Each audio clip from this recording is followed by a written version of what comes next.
अब बताओ इसमें रेजोनेंस कैसे करेंगे?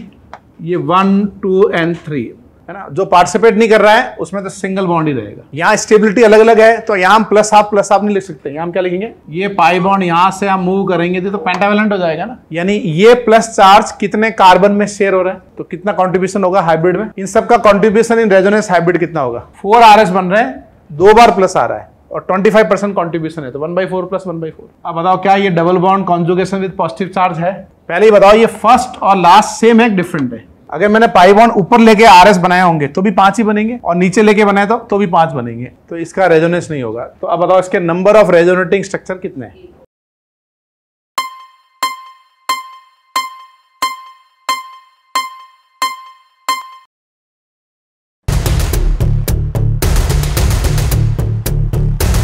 वगैरह दिया था? नहीं दिया था, बैठो।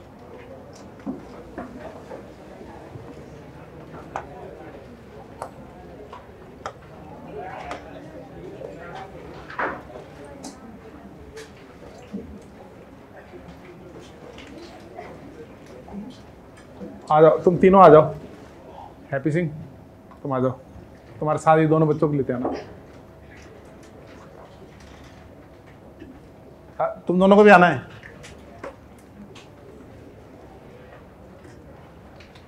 आओ स्टेज पे आओ, स्वागत है आपका।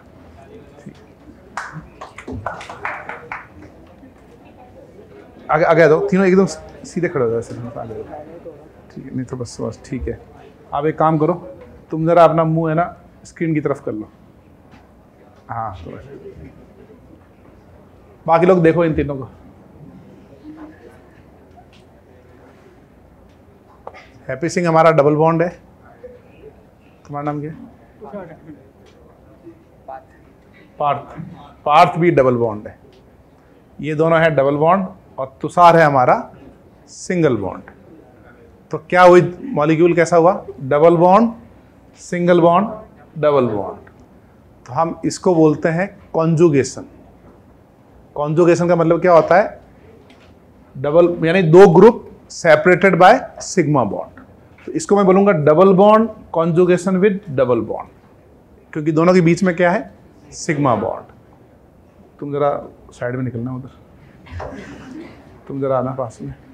अब ये जुड़ गए हैं डबल बॉन्ड। ये कॉन्जुगेशन नहीं है ना?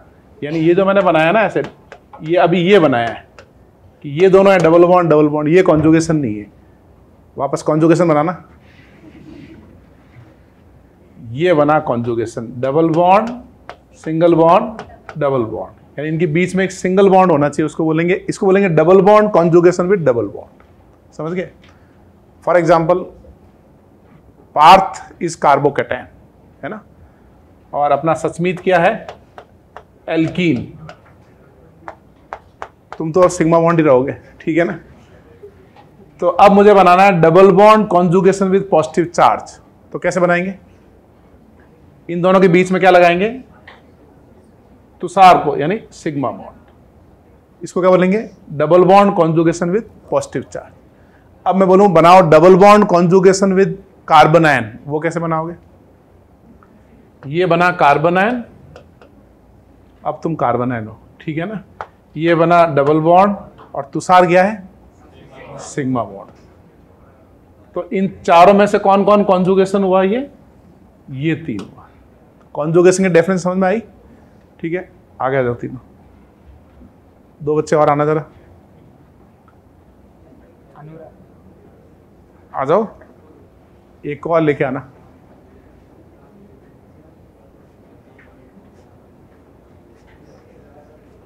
स्वागत है, स्टेज पे आओ। ठीक है, सस्मित जरा आ जाओ।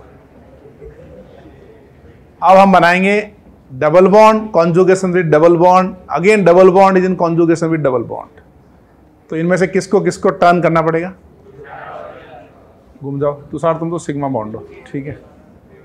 Divyansh sigma bond. अब बताओ ये क्या हुआ? Double bond single bond double bond single bond and double bond, ठीक है? क्या नाम है? निखिल। समझ गया तुम? ठीक है, सिग्मा बॉन्ड तुम चलो। अब आ जाओ तीनों तुम पास में। क्या ये कॉन्जुगेशन है? ठीक है ना। अब ये पास में आ गया ना दोनों। अब कॉन्जुगेशन इनका और उसका तो बोल भी सकते हैं, फर्स्ट थर्ड, क्योंकि पाई बॉन्ड है लेकिन सेपरेट बाय सिग्मा तो है ही ना उसके अंदर। तो अगर एक सिग्मा है तो भी वो कॉन्जुगेशन हुआ। ऐसे डबल बॉन्ड पहला और डबल बॉन्ड लास्ट वाला ये भी कॉन्जुगेशन है।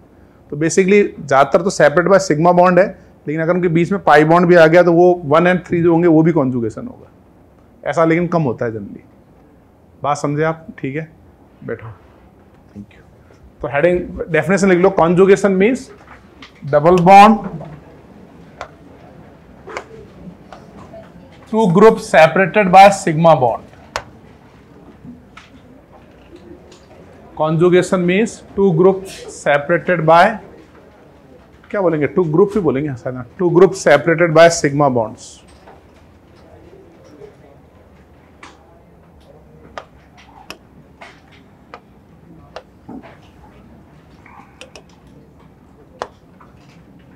To group separated by sigma bond.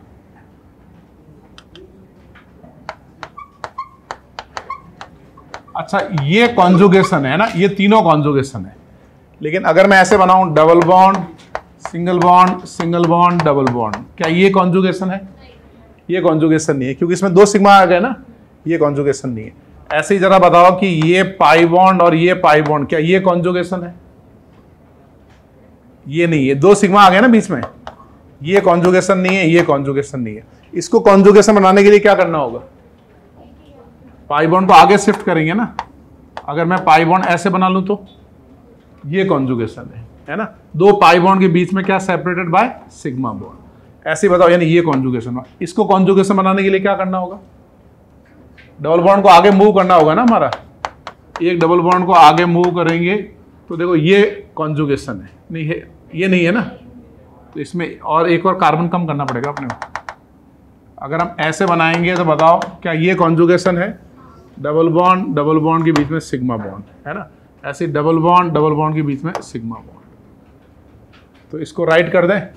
ऐसे ही जरा ये बताओ, क्या ये कार्बोकैटायन और ये एल्कीन कॉन्जुगेशन में है? ये नहीं है। क्या करना होगा? क्या इस कैटायन को यहां ले जाना होगा, ऊपर या नीचे की तरफ? ऊपर। ये कॉन्जुगेशन नहीं है। लेकिन अगर हम ऐसे बनाएंगे प्लस ये कॉन्जुगेशन है। समझ गए आप? ठीक है, तो ये एग्जांपल लिख लो कॉन्जुगेशन के।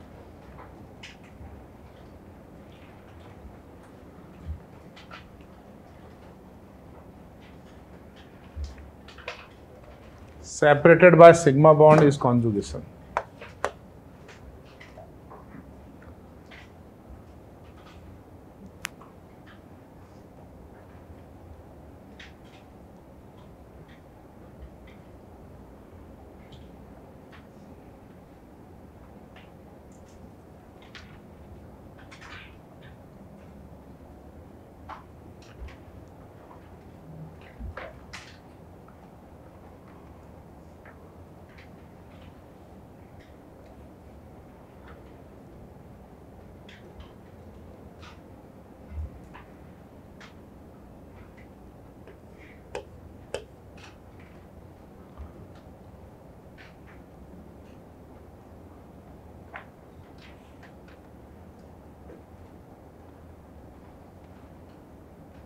आगे बढ़े।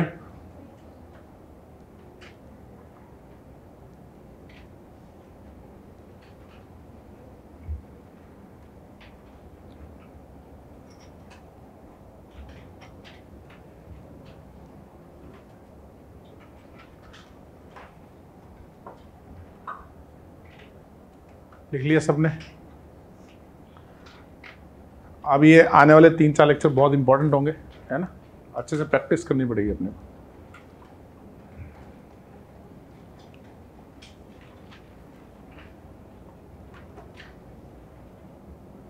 बेंजीन में कॉन्जुगेशन है या नहीं है? बेंजीन में ना, बेंजीन में कैसा कॉन्जुगेशन बोलेंगे?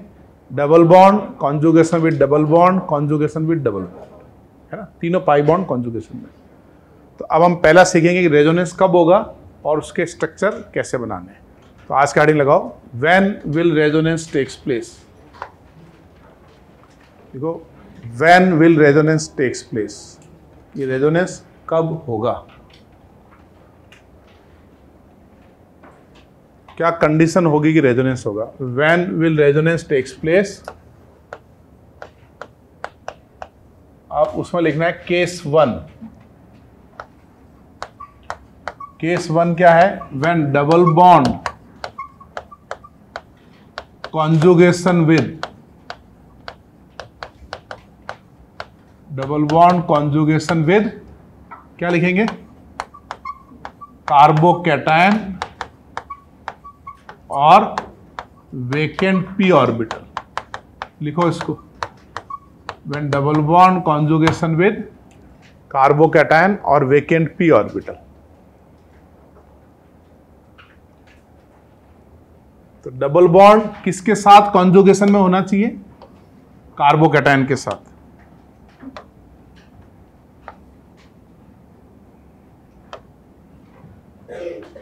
लिख लिया आपने? When double bond conjugation with carbocation. जैसे मैं पहला एग्जांपल बनाता हूं,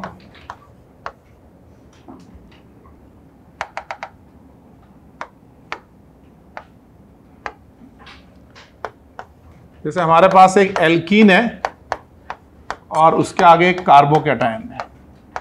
क्या ये double bond conjugation with carbocation है ना? इसका एक फेमस कॉमन नेम भी है, इसको बोलते हैं एलाइल कार्बोकैटायन।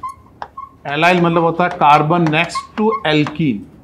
ठीक है, अब बताओ इसमें रेजोनेंस कैसे करेंगे? ये 1, 2 एंड 3, तो हम पाई बॉन्ड बताओ कहां से कहां शिफ्ट करेंगे? पाई भाई मूवमेंट हम कौन से इलेक्ट्रॉन को मूव करते हैं रेजोनेंस में? Pi bond and lone pair, है ना? Pi bond lone pair move करते हैं ना। तो ये पाई बॉन्ड यहां से यहां शिफ्ट हुआ, तो बताओ पाई बॉन्ड कहां गया? 2, 3 से 1, 2 में गया, तो प्लस कहां आएगा? थर्ड पे आएगा ना। और ये हम रेजोनेटिंग स्ट्रक्चर का एरो यूज करेंगे, ये बनेगा प्लस और ये बनेगा हमारा एल्कीन 1, 2 एंड 3। अब बताओ ये पॉजिटिव चार्ज डीलोकलाइज हो गया, तो किसने किसने ये प्लस चार्ज शेयर किया? फर्स्ट कार्बन ने किया, सेकंड और थर्ड ने किया ना, सेकंड ने शेयर नहीं किया ना।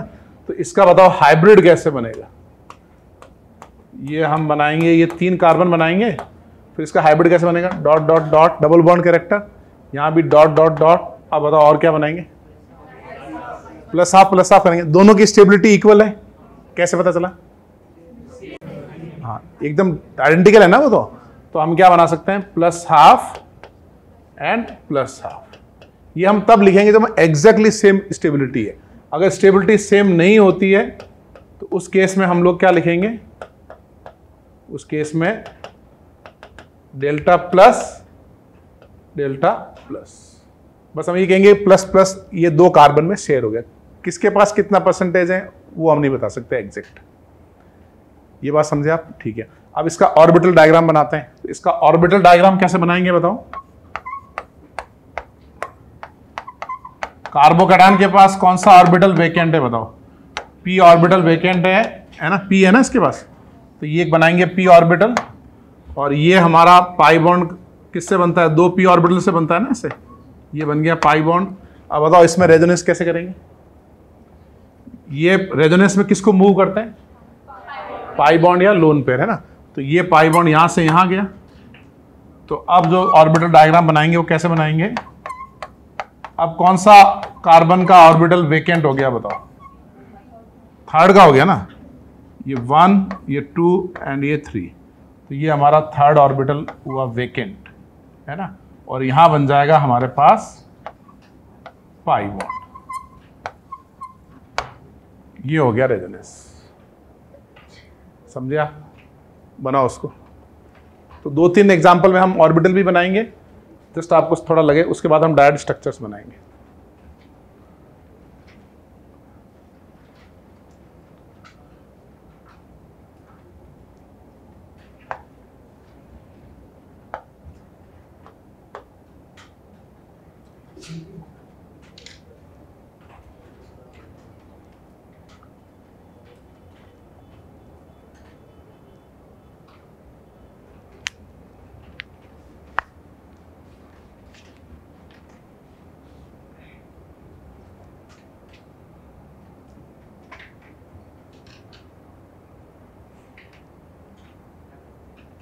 प्रॉपर बनाओ, प्रॉपर एरो, कोई भी चीज मिस नहीं करनी है ना।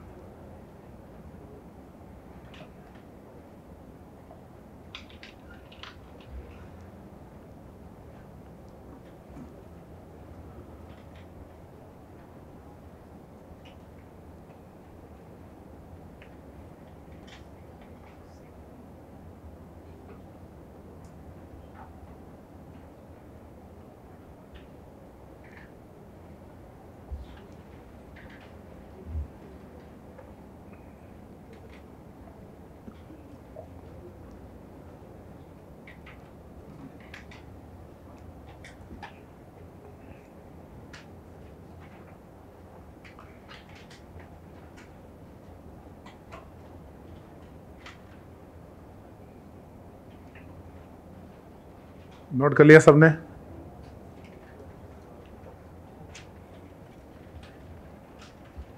आराम से प्रॉपर टाइम लो, प्रॉपर सिस्टमेटिक बनाओ एक दो।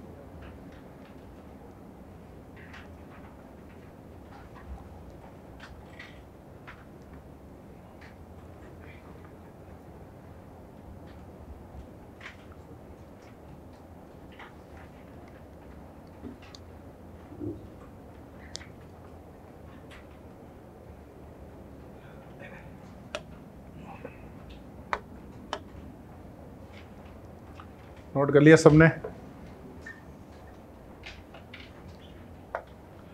आप सेकंड बनाते हैं। सेकंड एग्जांपल में आप मुझे बताओ कि क्या इसमें भी double bond conjugation with positive charge है या नहीं है, बताओ। इसमें भी है ना double bond conjugation with positive charge. और इजी समझने के लिए नंबर कर देते हैं। तो बताओ कौन से कार्बन रेजोनेंस में जा रहे हैं? 1, 2 and 3। फोर्थ नहीं जाएगा, वो तो sp3 हो गया। तो ये पाई बॉन्ड यहां से यहां शिफ्ट किया, तो प्लस किस पे आ गया बताओ? किस कार्बन पे आया? फर्स्ट पे। अब आप ये देख के बताओ मुझे कि क्या इन दोनों की स्टेबिलिटी इक्वल है क्या? इनकी स्टेबिलिटी इक्वल नहीं है। क्यों नहीं है? कैटायन डिफरेंट है ना। ये तो पहला वाला कितना डिग्री का कार्बोकैटायन है? 2 डिग्री। और ये कितना है? 1 डिग्री। यानी इन दोनों की स्टेबिलिटी अलग अलग है। ठीक है, अब मैं 2 हाइब्रिड बनाऊंगा, उसमें से आपको बताना है कौन सा करेक्ट है। इसका जो रेजोनेंस हाइब्रिड होगा डेल्टा प्लस डेल्टा प्लस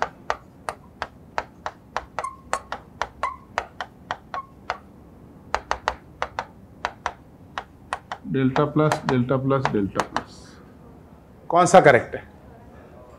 पहले वाला करेक्ट है ना हमारा। दूसरे वाले में बताओ क्या क्या गलती है?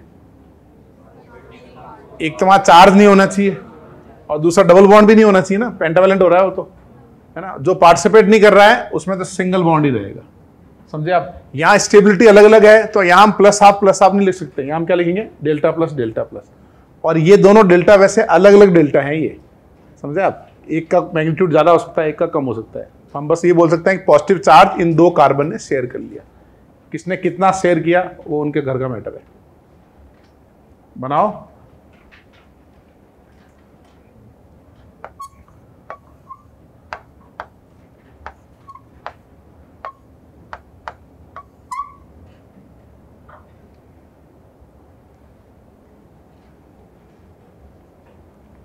बस पाई बॉन्ड को मूव करना है टुवर्ड कैटायन।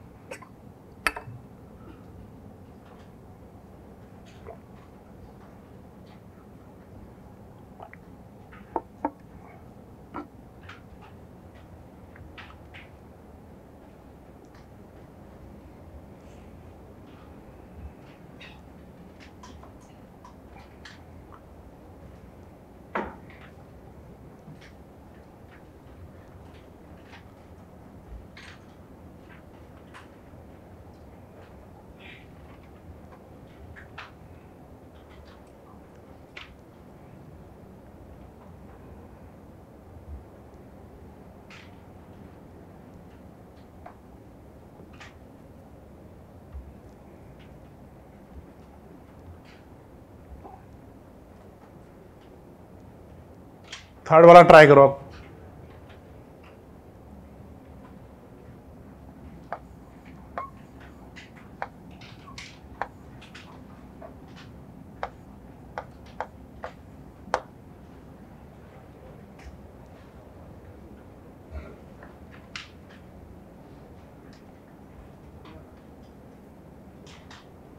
बनाओ, थर्ड और फोर्थ दोनों बनाओ।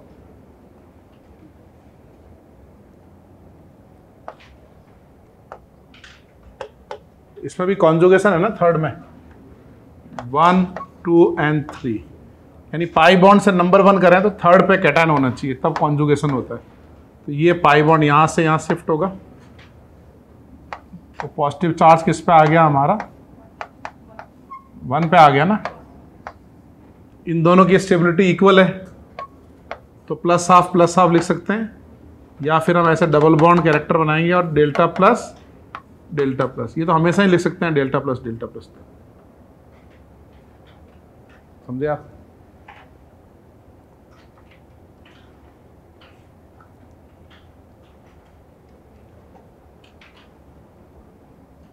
ऐसे फोर्थ को बनाओ,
बना लिया फोर्थ भी।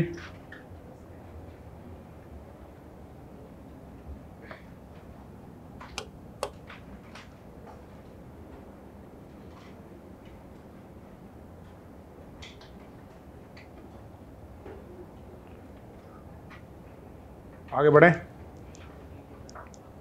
बनाओ।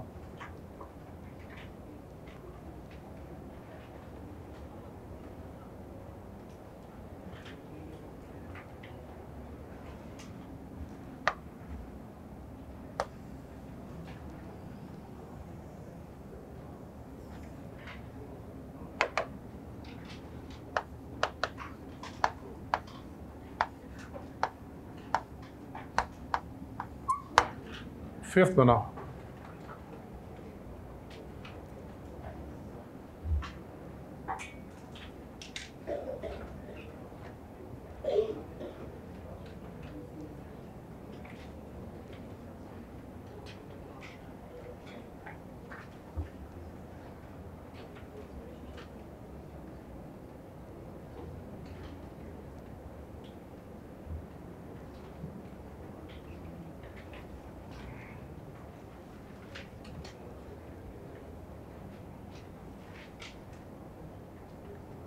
फिफ्थ में रेजोनेंस होगा या नहीं होगा ये बताओ।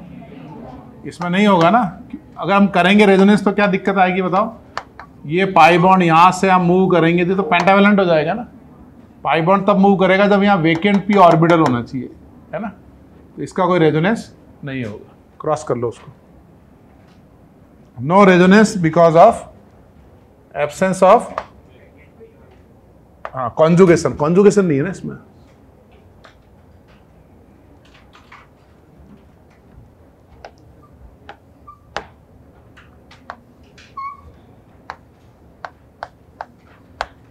अब ये सिक्स्थ बनाओ,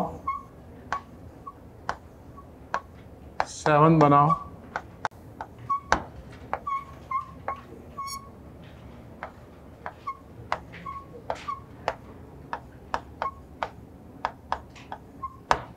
एट्थ बनाओ,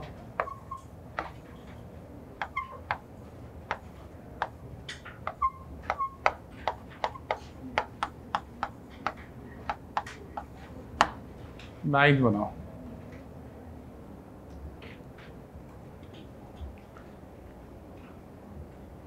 नंबर ऑफ रेजोनेटिंग स्ट्रक्चर बताने, आरएस ड्रॉ करने, हाइब्रिड बनाना है।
6 का कितना बना बताओ पहले?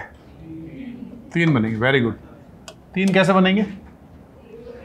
हाँ, डिफरेंट कार्बन पे पॉजिटिव चार्ज आना चाहिए ना। अभी इन कार्बन को नंबर कर लेते हैं। अभी हमारा प्लस किस पे? फर्स्ट पे। तो इस पाई बॉन्ड को यहाँ शिफ्ट करेंगे तो बताओ अब हमारा प्लस किस पे आएगा? थर्ड पे आएगा ना।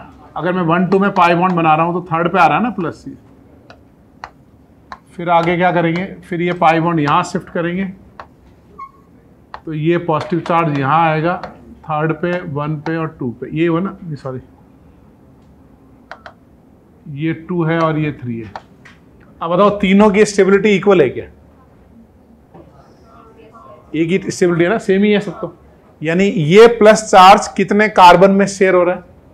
3 में। तो कितना कंट्रीब्यूशन होगा हाइब्रिड में? 1/3 आएगा ना। अब हम बनाएंगे डबल बॉन्ड और साथ में बनाएंगे प्लस 1/3 1/3 1/3। समझे आप?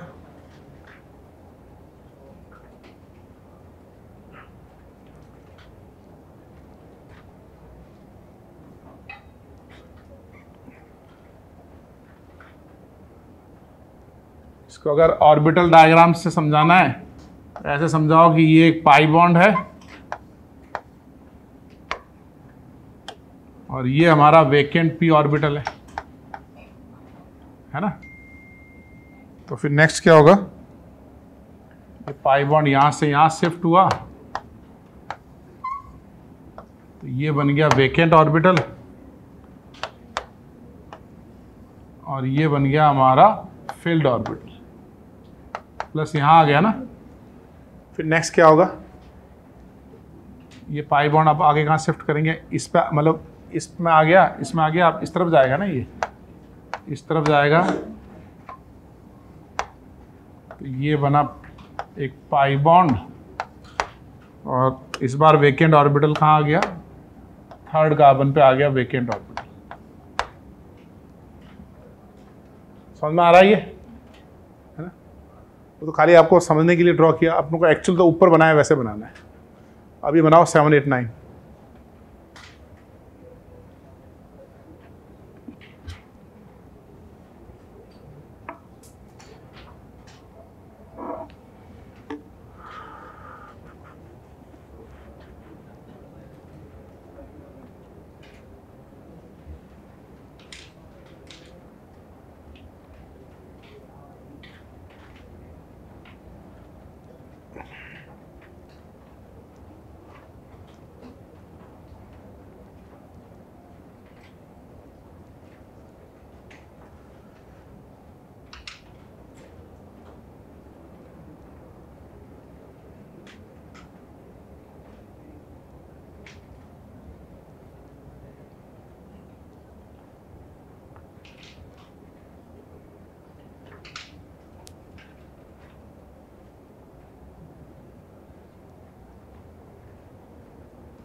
सेवंथ में कितने बने?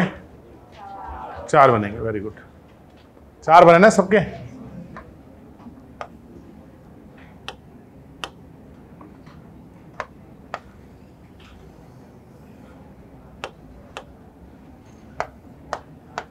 पहले आपने वही पाई बॉन्ड सभी जगह पे आएगा ना। अभी 3 4 में है, फिर आपने पाई बॉन्ड बना लिया होगा 2 3 में, फिर ये पाई बॉन्ड गया 1 2 में, ये आया सबका, और फिर ये पाई बॉन्ड कहाँ आया? 2 4 में। नेट चार्ज कितना है इसके ऊपर? नहीं, एक RS पे नेट चार्ज तो +2 है ना, है ना। और ये +2 इक्वली डिस्ट्रीब्यूट हो रहा है 4 कार्बन में, तो हर एक कार्बन पे चार्ज कितना आएगा बताओ? +½ आएगा ना सब पे। +2 is equally delocalized among 4 carbon. इन सब का कॉन्ट्रीब्यूशन इन रेजोनेंस हाइब्रिड कितना होगा? 25%, है ना। तो ये 25% कंट्रीब्यूट कर रहा है, तो इस कार्बन पे 25% कंट्रीब्यूशन, मतलब चार्ज कितना हाइब्रिड में दे रहा है? +1/4, है ना। ये भी 25% कंट्रीब्यूट कर रहा है, ये कार्बन 0 कंट्रीब्यूट कर रहा है, मैं चार्ज की बात कर रहा हूँ, ये 25 कर रहा है, ये कार्बन भी 0 कंट्रीब्यूट कर रहा है क्योंकि ये पाई बॉन्ड है। लेकिन ये यहाँ भी 2 बार प्लस आ रहा है ना, इसके 4 RS बन रहे हैं, 2 बार प्लस आ रहा है और 25% कॉन्ट्रीब्यूशन है, तो 1/4 प्लस 1/4। समझे भाई? आपने अगर यहां पे 1/4 लिखा, मतलब नेट चार्ज कितना लिया? +1 लिया, तो इसमें नेट चार्ज कितना है? +2 है ना। वो तो बनाओ, बना लिए?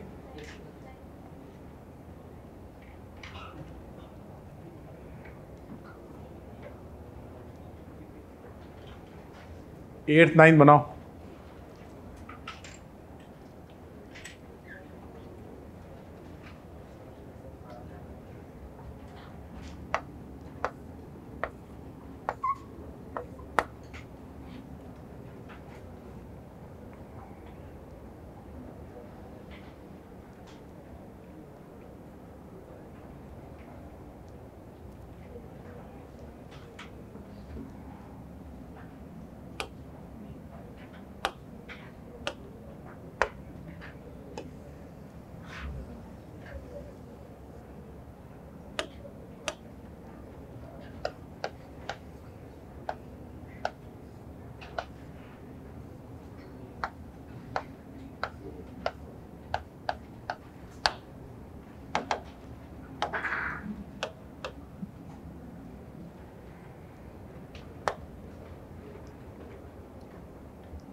एट 9 10 बनाओ। देखो नंबर ऑफ RS कितने बने, हाइब्रिड कितना बना। हाइब्रिड तो खैर एक ही बनेगा।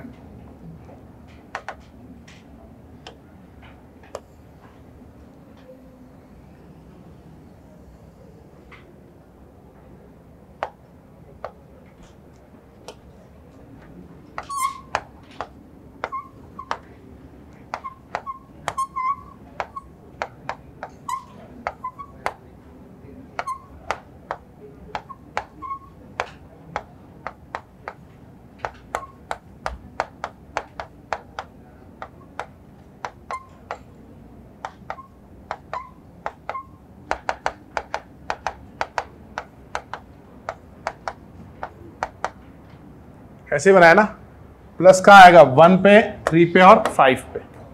ऐसे 9th में कहाँ आएगा? 1 2 3 पे आएगा, फिर 5 पे भी आएगा ना। बस जैसे जैसे कॉन्जुगेशन बनता जाए, नेक्स्ट रेजोनेंस कर दो। ठीक है, फिर ये पाई बॉन्ड यहां गया,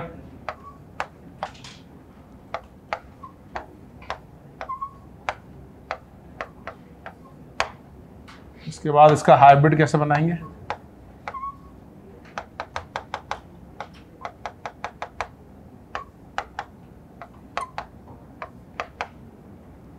ठीक है, 10th में बनाओ।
भैया भाई कितने बने 10th के? नंबर कर लो ना पहले कार्बन को भाई, नंबर से पता चलेगा ना। अगर 1 पे चार्ज है, 3 पे, 5 पे, तीनों अलग अलग कार्बन है। रेजोनेंस करके देखो इसका, ये पाई बॉन्ड यहाँ आ जाएगा तो यहाँ आएगा प्लस, फिर पाई यहाँ आ जाएगा तो यहाँ आएगा प्लस, फिर पाई यहाँ आ जाएगा तो यहाँ आएगा प्लस। कितने आरएस बन रहे हैं इसके? बना के देखने, ऐसे नहीं देखने जैसे मैंने बनाया है। नंबर करो सभी कार्बन को, बना बना के देखो।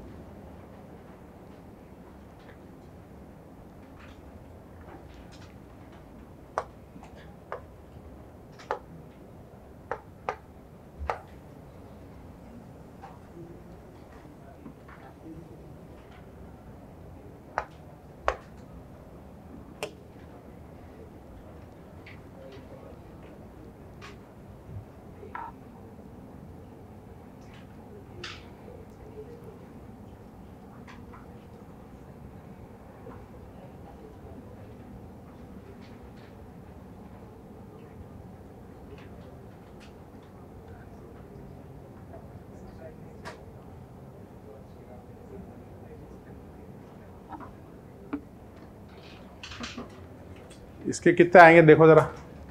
जब आप ये 4 बना लोगे ना, तो जब प्लस चार्ज आपका 7 पे आएगा तो उस समय पाई बॉन्ड तो 1 2 पे आ जाएगा। यहाँ आएगा, यहाँ आएगा, यहाँ और यहाँ आएगा ना।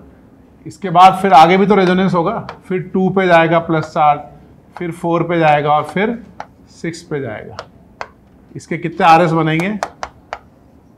7 आरएस बनेंगे इसके। बने आपके साथ? आप नंबर नहीं करोगे ना तो ऐसा लगेगा कि सेम ही बन रहे हैं। तो जितने डिफरेंट कार्बन पे प्लस बन रहा है उतने उसके आरएस हैं। बना के देखो, 7 बनेंगे पूरे।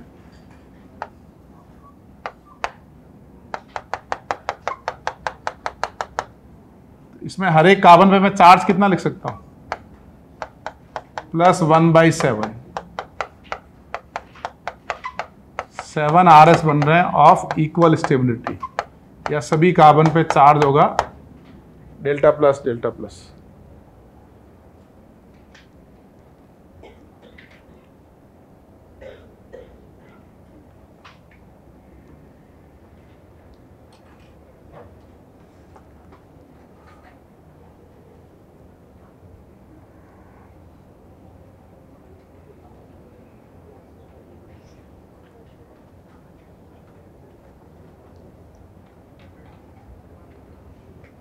छोड़ो मत, पूरे 7 बना के देखो एक बार।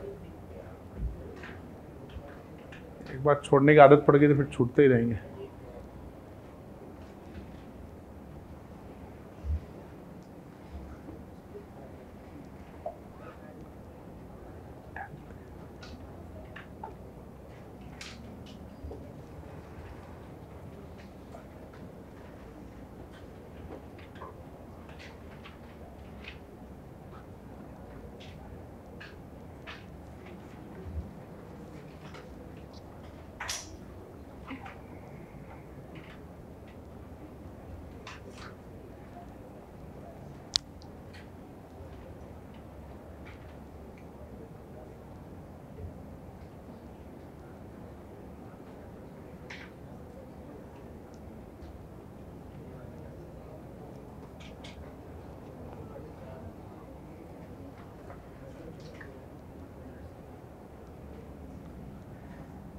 आगे 7।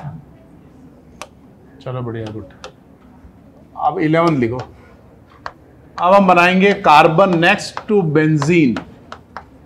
कार्बन नेक्स्ट टू बेंजीन को क्या बोलते हैं? Benzyl carbocation.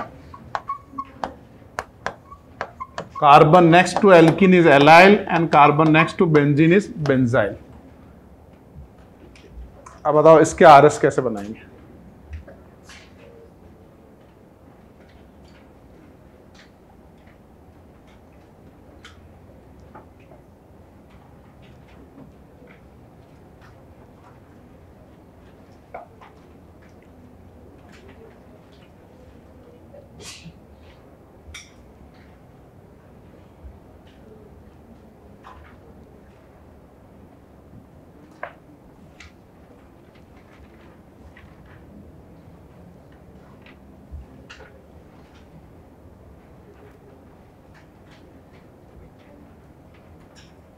तो इसमें एक प्रॉब्लम ये है कि शुरू में हम पाई बॉन्ड को कहाँ माने, दो ऑप्शन है ना, पाई बॉन्ड हम यहाँ 1 2 में मान सकते हैं या ऊपर 1 2 में मान सकते हैं।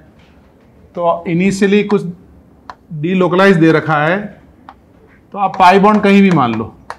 सपोज करो मैं पाई बॉन्ड या नीचे की तरफ मान रहा हूँ ऐसे। अब बताओ क्या ये double bond conjugation with positive charge है ना?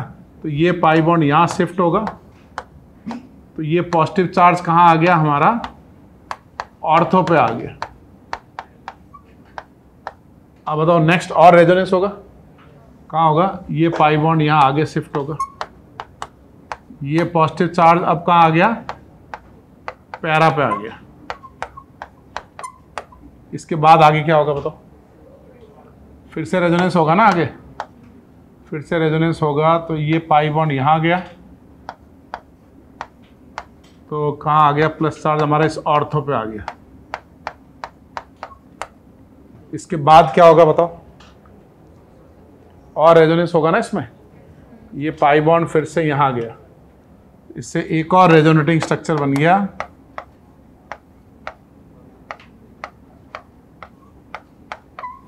ये बन गया बेंजाइल कार्बोकेटन। अब बताओ इसके टोटल नंबर ऑफ आरएस कितने बने, क्या ये इसका आरएस कहलाएगा? नहीं कहलाएगा, वो तो हाइब्रिड फॉर्म में दिया ना रिंग को। तो इसके कितने आरएस हुए, 5 हुए या 4 हुए? पहले ही बताओ, ये फर्स्ट और लास्ट सेम है डिफरेंट है? भाई ये अगर हम सबको अलग काउंट कर रहे हैं तो ये 5 डिफरेंट आरएस हुए। आपको बताना है 1 और 5 सेम है डिफरेंट है? ये डिफरेंट है। कैसे डिफरेंट है? पाई बॉन्ड की पोजीशन अलग है ना, इसमें पाई बॉन्ड यहां पे है, इसमें पाई बॉन्ड यहां पे। अब आपको समझ में आया कि स्टार्टिंग जब हम करेंगे ना, आप पाई बॉन्ड कहीं भी ले लो, फर्क नहीं पड़ता है। अगर मैंने पाई बॉन्ड ऊपर लेके आरएस बनाया होंगे तो भी 5 ही बनेंगे, और नीचे लेके बनाए तो भी 5 बनेंगे। अगर पहला पाई बॉन्ड ये लिया तो लास्ट में ये बनेगा, पहला यहां से स्टार्ट किया तो लास्ट में ये बनेगा। समझे आप? बनाओ उसको। और इसका हाइब्रिड बना सकते हो। हाइब्रिड कैसे बनाएंगे? बेंजीन के कार्बन बार वाले पे प्लस था ना, तो यहां आएगा डेल्टा प्लस, पैरा पे डेल्टा प्लस, ऑर्थो पे डेल्टा प्लस। और टोटल आरएस कितने बने भाई? 5। हम 5। मूवी का नाम है, मूवी थी एक, हम 5।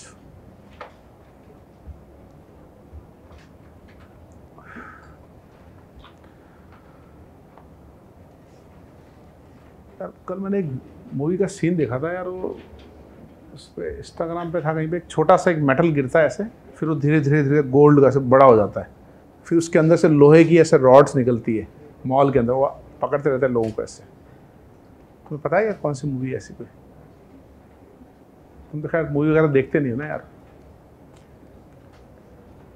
डायरी बना के रखो एक, कौन सी मूवीज देखनी है ना, उसमें लिख लिया करो, मन शांत हो जाएगा। हाँ भाई ये देख लेंगे। जो करना चाहते हो ना जेईई के एग्जाम के बाद, एक डायरी में लिखते रह दो। समझ रहे हो?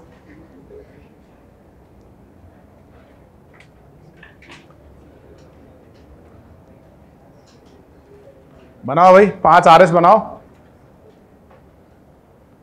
एकदम दिल खोल के बनाओ, एकदम कंजूसी मत करो बनाना, मन लगा के बड़े बड़े स्ट्रक्चर्स।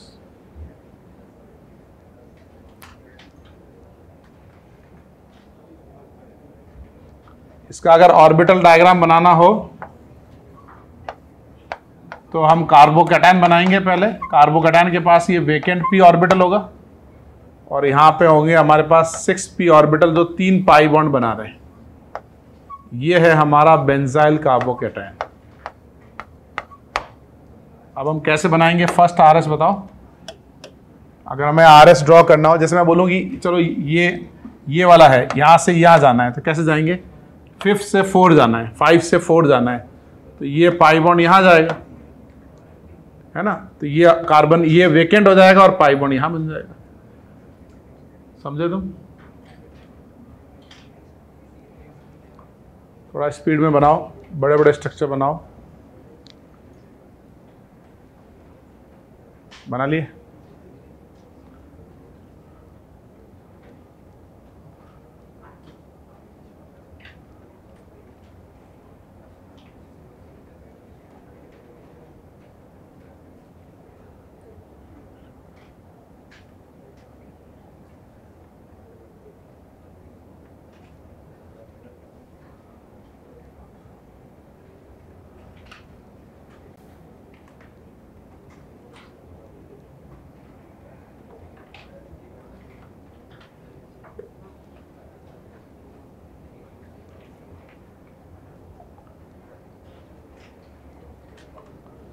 जैसे ही थोड़ा लालची हो जाते हैं ना अपन, गड़बड़ हो जाती है। लालच बचपन से पढ़ते आ रहे हैं। बचपन की ये जो कोटेशंस है ना, ये आपने बचपन में जो पढ़ा है या आपने रीजनल लैंग्वेज में होती है, 99.9% एकदम सही है। एकदम लाइफ की फिलॉसफी जो बताता है ना, तो परफेक्ट। जैसे है ना, लालच बुरी बला है, बचपन से बताते हैं, लेकिन अपन जीवन भर उसको तोड़ते हैं। जहाँ भी मौका मिल जाए थोड़ा लालच हल्का सा बढ़ा ही लेते हैं।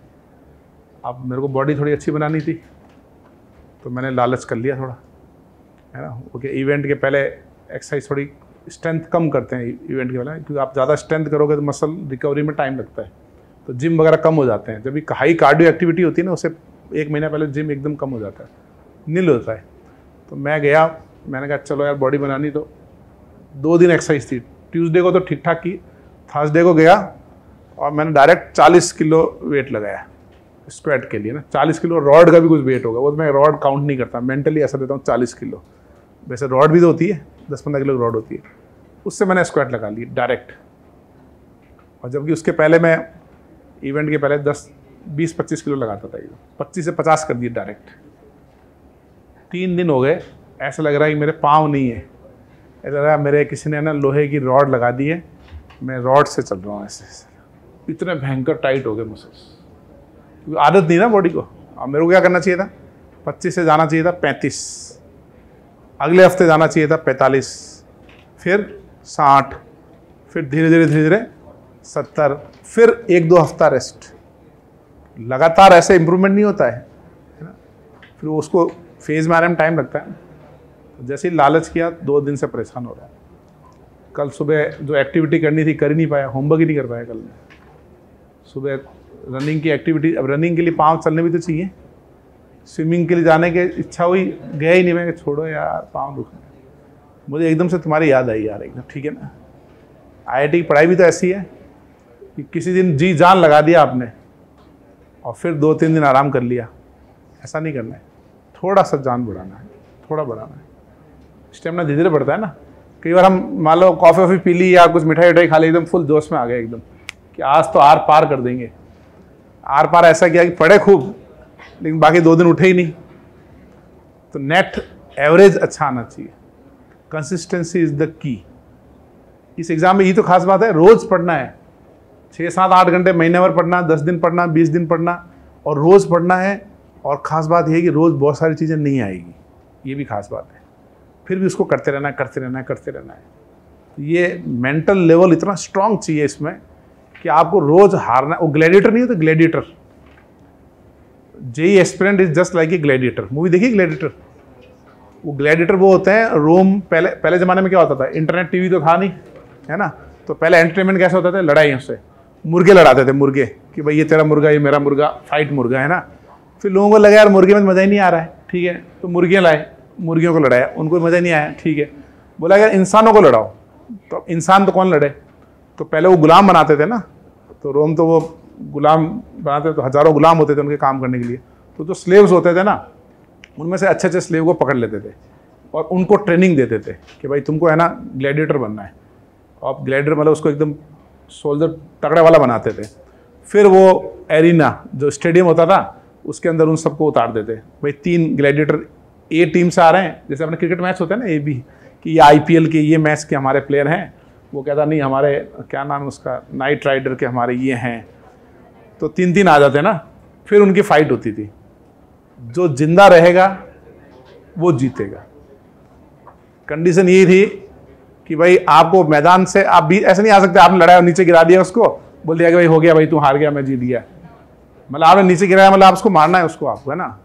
तो उनको रोज लड़ना होता था जिंदगी जीने के लिए।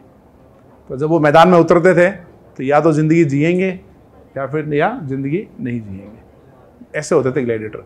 फिर लोगों को लगा यार मजा ही नहीं आ रहा है, आदमी आदमी को मार रहा है, थोड़ा चेंज करते हैं। तो टाइगर वगैरह लाए, शेर लाए कि चलो भाई ये 3 ग्लैडिएटर, आज तुम्हें आदमी से नहीं लड़ना है, आज शेर से लड़ना है। तो आप सोचो फिर भी कई ग्लैडिएटर ऐसे थे जो बहुत फेमस थे, स्पार्टाकस वगैरह बहुत फेमस हुए थे, उन्होंने आर्मी रेस कर दी थी बाद में। तो मतलब वो हजारों लड़ाई लड़ी उन्होंने, रोज लड़ना है, और फिर वो जीतते थे। तो IIT एस्पिरेंट होता है ना, it is just like a gladiator, कि आपको रोज लड़ना। आप ऐसे नहीं कि आज नहीं करूँगा, आज तो मेरा ना मतलब चाचा जी का मैसेज आ गया, आज मेरे पड़ोस में बर्थडे है, आज मैं कुछ नहीं करूँगा, परसों नानी जी के वहाँ जाना है और ताऊ जी के वहाँ शादी है, ये है वो है, ऐसा नहीं होगा। ग्लैडिएटर टाइप है। बात समझ में आई तुम्हारे?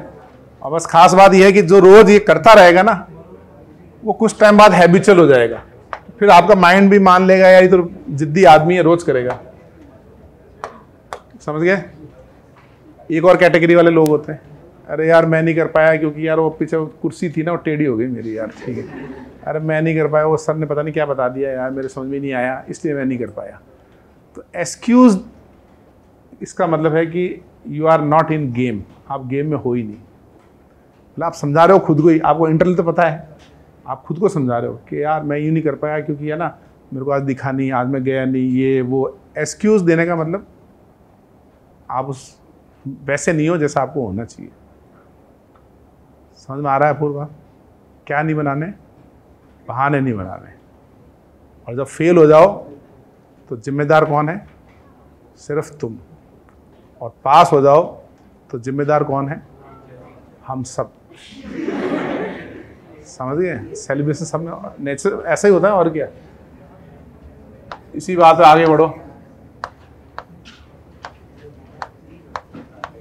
इसलिए ज़्यादा स्ट्रेस वेस लगे, आधा पौन घंटा खेला करो, तुम सारा फ्रस्ट्रेशन वहाँ निकाल दिया करो। खेल से है ना जीत हार की भावना जो है ना अच्छी हो जाती है। रोज हारते हैं रोज जीतते हैं, चलता रहता है।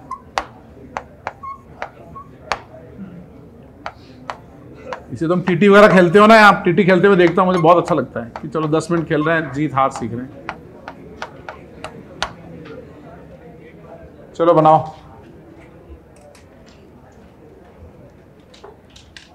तो एग्जाम को हराना है अपने को, जीतना है इससे, चाहे कुछ भी हो जाए।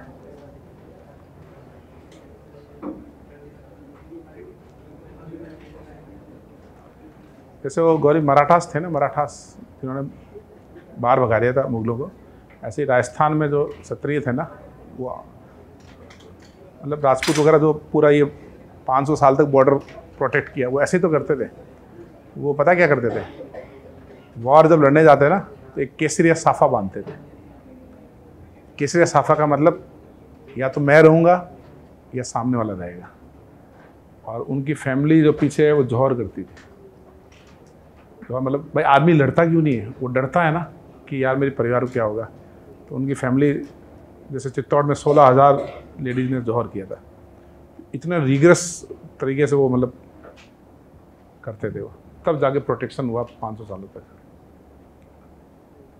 अपने को तो IIT का एग्ज़ाम क्रैक करना है, कहाँ अपने को जौहर को कुछ करना ही नहीं है। छोटा सा तो काम है, कहाँ ग्लैडिएटर बनना नहीं है अपने को, ज़िंदगी दांव पे तो है नहीं।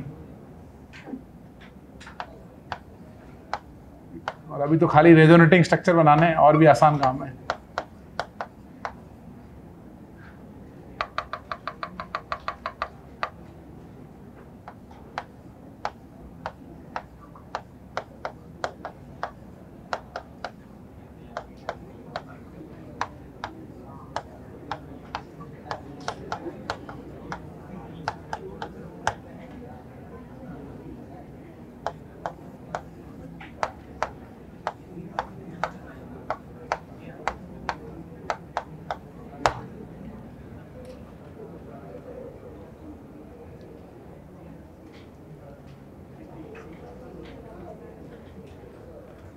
जो ऑनलाइन देख रहे हैं वो शायद क्लास बंद हो जाएगी, तो इनके हाइब्रिड बाद में देख लेना। तुमको तो अभी बनाने बनाओ।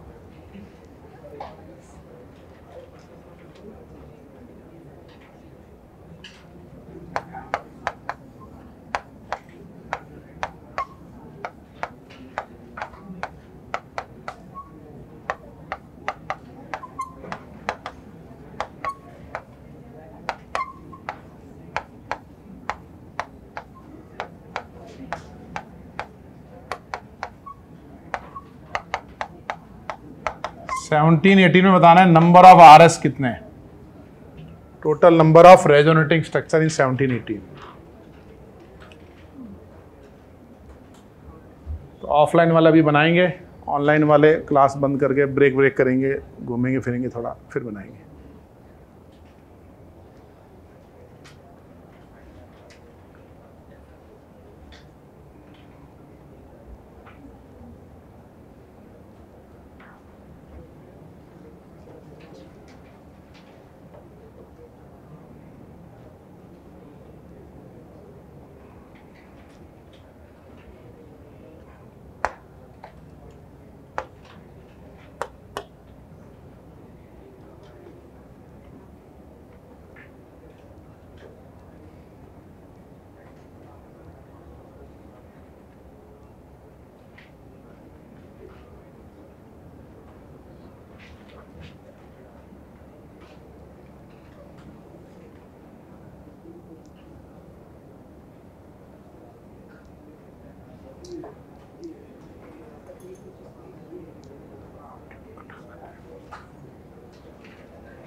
सस्मित सिंह, उनका नाम क्या था जिनके सन को चुनवा दिया था दीवार में, काफ़ी सालों तक वॉर में इन्वॉल्व थे ना, प्रोटेक्ट किया था पूरा अपना पंजाब बॉर्डर।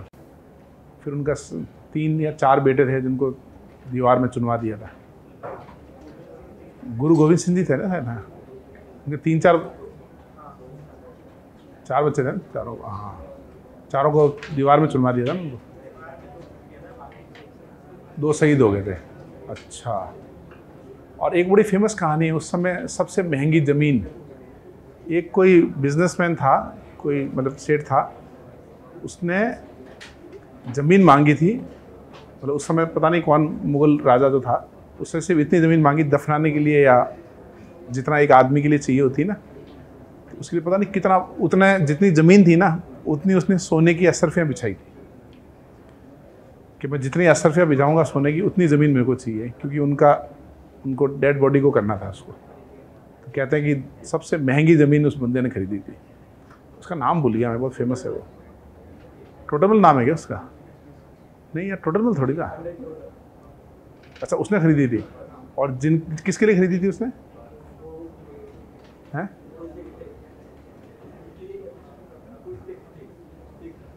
सिख थे कोई ना, जो शहीद हो गए थे, उनके लिए खरीदी थी ना उसने। हाँ, मैं स्टोरी भूल गया यार, बड़ी फेमस थी। मतलब कहते हैं दुनिया की सबसे महंगी ज़मीन, उस समय एक सोने की अशरफिया बहुत बड़ी बात थी। तब मुश्किल से देश अपना प्रोटेक्ट हुआ है। तुमको पढ़ना है एकदम, तुमको तो IIT करनी है, और आसान काम है। एक तो होता ना भाई, प्रोटेक्शन करना है, 2-4 हज़ार लोग अटैक कर रहे हैं, अकेले लड़ना है, दिक्कत हो जाती है ना। सबसे आसान वाला काम है हमारे हाथ में।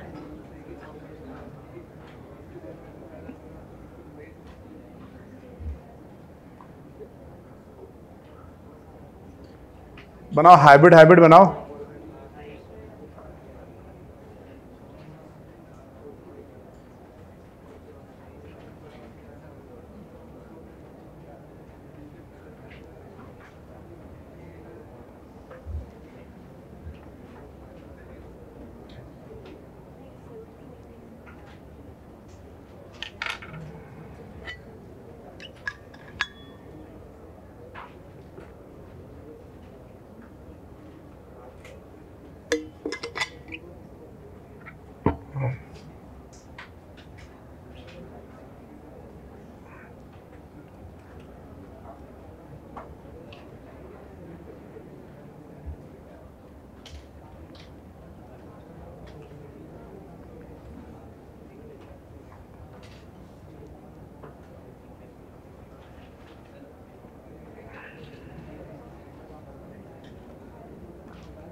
ट्वेल्थ का बनाया, कितने RS बने बताओ?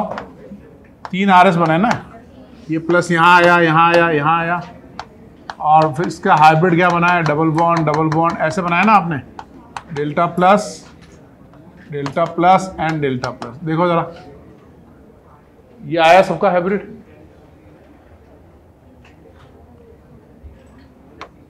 थर्टीन में पहले ये पाई बॉन्ड यहां शिफ्ट करो, ऊपर आएगा ना, तो यहां आएगा प्लस, फिर पाई बॉन्ड आगे और शिफ्ट करो, यहां आएगा प्लस, ये है ना, तो 3 RS बन गए। अब हम क्या करेंगे? Delta plus delta plus delta plus. देखो जरा, यही बना।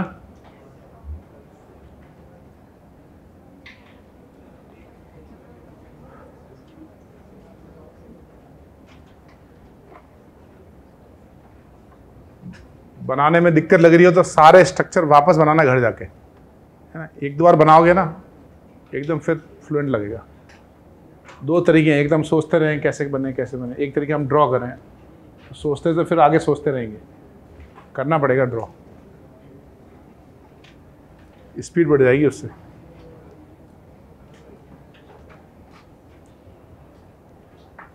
फोर्टीन के बनाओ।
फोर्टीन के कितने बने वैसे?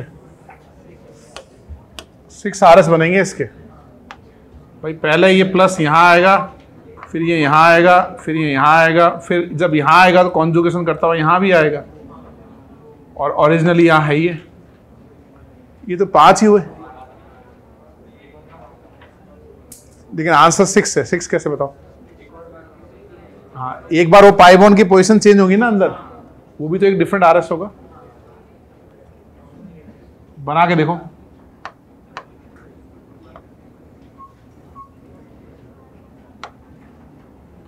भाई ये पाई बॉन्ड अपन यहां ले लेते हैं ना, पहला रेजोनेंस किया तो पाई बॉन्ड कहां गया? ऑर्थो पे आ गया ना, फिर आगे और रेजोनेंस किया तो पाई बॉन्ड कहां आया? पैरा पे,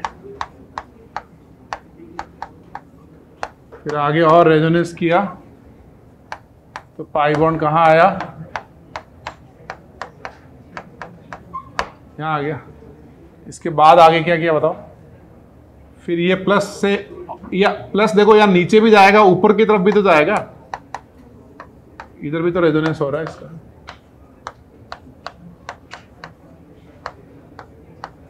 एक ये भी आया, और फिर ये पाई बॉन्ड का रेजोनेंस करेंगे, एक और बन जाएगा। देखो जरा इतने बने कि नहीं बने? ये बन गया ना इतना। अब ये फर्स्ट वाला और ये लास्ट वाला डिफरेंट है, क्योंकि पाई बॉन्ड की पोजीशन अलग अलग है, तो 6 RS बन गए इसके।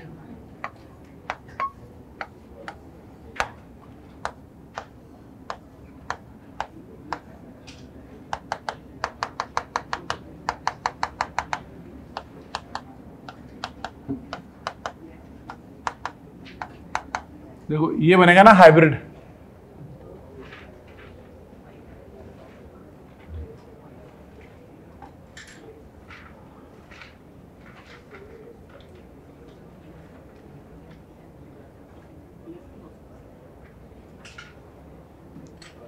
क्या बोल रहे हो सस्मित?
ये 15 जो है ना, इसका अगर हम ये पाई बॉन्ड से रेजोनेंस करेंगे तो ये रेजोनेटिंग स्ट्रक्चर बनेगा कि नहीं बनेगा ये बताना है। ये नहीं बनेगा क्योंकि ये पेंटावेलेंट हो रहा है ना हमारा, nitrogen can not be pentavalent, उसकी वैलेंसी 5 नहीं हो सकती, तो इसका रेजोनेंस नहीं होगा। तो अब बताओ इसके नंबर ऑफ रेजोनेटिंग स्ट्रक्चर कितने हैं?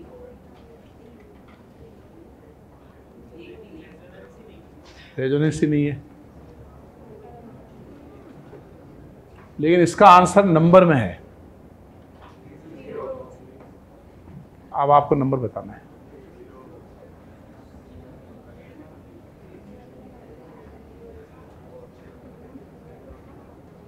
बड़ा इंपॉर्टेंट सवाल है ये कि इसके आरएस कितने बनेंगे एनलिनियम आयन के। Number of resonating structure of anilinium ion, और इसका ज़्यादातर बच्चे आंसर देंगे 0, लेकिन आंसर 0 नहीं है, आंसर नंबर है। 1 का रेजोनेंस तो हो ही नहीं ना।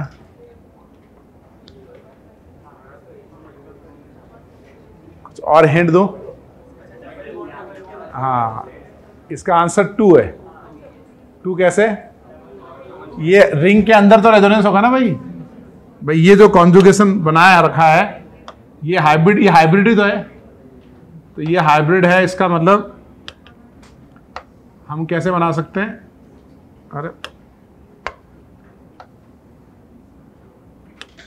ये पाई बॉन्ड ऐसे बनाएंगे ना, तो ये पाई बॉन्ड का रेजोनेंस कर दो, इसका मतलब इसके आरएस कितने बनेंगे बताओ? 2 आरएस।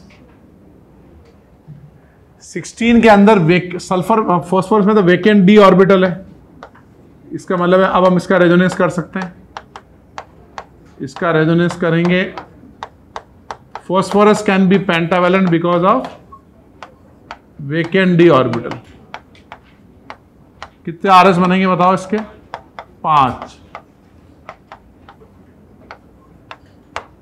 इसके 5 बनेंगे।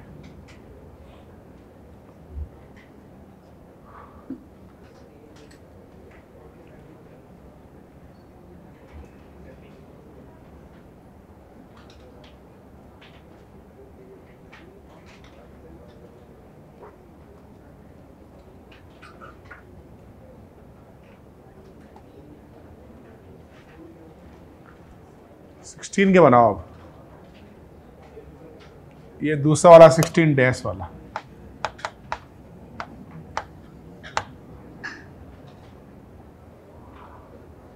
और इसका हाइब्रिड कैसे बनाओगे 16 का?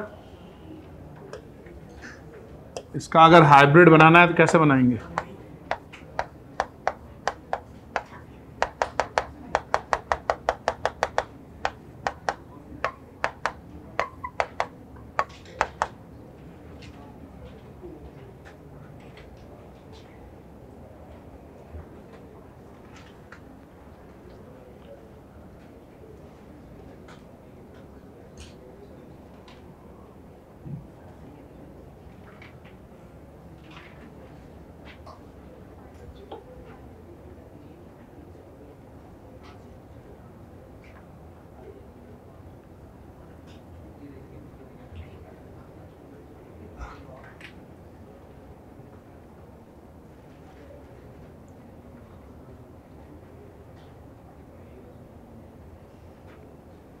हो गए?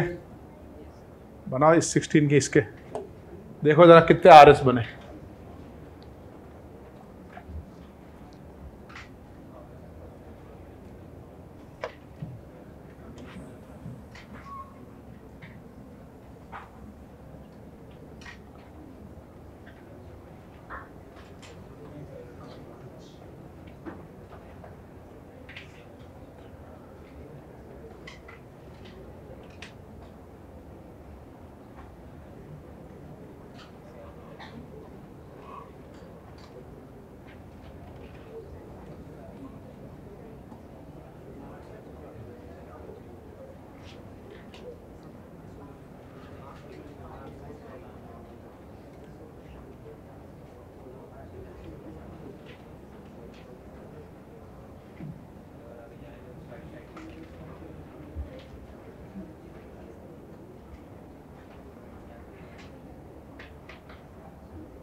हो गया भाई? कितना आया 16 का? 5 आएंगे ना इसके, ये प्लस यहाँ जाएगा, यहाँ आएगा, यहाँ आएगा, और एक पाई बॉन्ड की पोजीशन चेंज हो जाएगी। इसके बनेंगे 5 RS।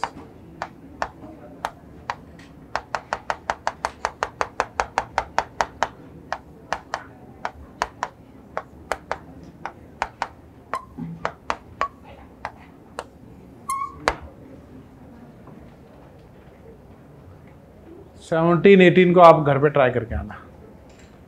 17 18 ट्राई करना। आपको टोटल 20 एग्जाम्पल बनाने हैं। 20 कैसे बनाने हैं?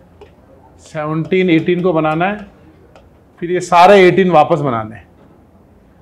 तो एक बार 17 18 पहली बार बन गया, फिर सारे 18 वापस बनाने हैं। तो कितने हुए? 20। फिर एक DPP या कार्बोकैटायन। आगे की DP मिली तुमको? नहीं मिली? ओहो, एक पूरी DPP या कार्बोकैटायन 20-25 स्ट्रक्चर वाली, उसकी मैं सॉफ्ट कॉपी शेयर कर देता हूँ, तो देख देख के बना देना। एक DP वो बना लेना, फिर मंडे ट्यूजडे तक उसकी वो भी हार्ड कॉपी भी दे देंगे। तो डीपी बनानी है और ये सारे 20 स्ट्रक्चर वापस बनाने हैं, समझे आप। और कुछ कुछ एग्जाम्पल में है ना वो ऑर्बिटल डायग्राम से बनाना है ऐसे, तो आपको क्लियर समझ में आएगा कैसे हो रहा है। ठीक है, चलें फिर। और कल तो संडे है, कोई खास बात स्पेशल खाना रहेगा मेस में? नहीं रहता क्या स्पेशल? संडे को तो शाम को मैस ऑफ भी रहती है शायद, ऑफ नहीं रहती है? तो बढ़िया, खूब खाना अच्छे से, ठीक है। नींद भी एक्स्ट्रा निकाल सकते हो, मेंटली रिलैक्स भी रहोगे थोड़ा। चलो मिलते हैं फिर।